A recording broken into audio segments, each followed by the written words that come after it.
Pinag-uusapan ngayon online ang di umano'y sweet gesture ni Paulo Avellino matapos kumalat ang balitang di umano'y sinamahan daw niya si Kim Chiu mag-grocery kamakailan bilang paghahanda sa paparating na sama ng panahon.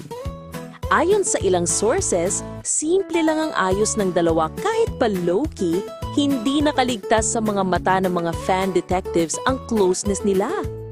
Parang mag-asawa lang na namimili ng groceries, grabe nakakakilig, sabi ng isang fan. Hindi na bago sa mga fans ang ganitong mga off-cam sightings ni Kim at Paulo, lalo na't ilang beses na rin silang napapabalitang laging magkasama sa mga simpleng lakad, mula sa morning runs, airport sightings, hanggang sa mga chill moments sa labas ng trabaho. Bagamat walang konfirmasyon kung totoo ito, marami na agad ang kinilig sa idea.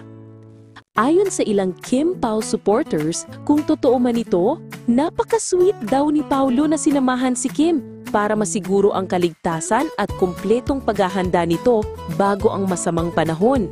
At isa na naman itong nakakakilig na ganap na sa gitna ng abalang schedule at paparating na masamang panahon, laging handang umalalay si Paulo kay Kim, hindi lang bilang a partner sa screen, kundi bilang isang tunay na taong nagmamalasakit.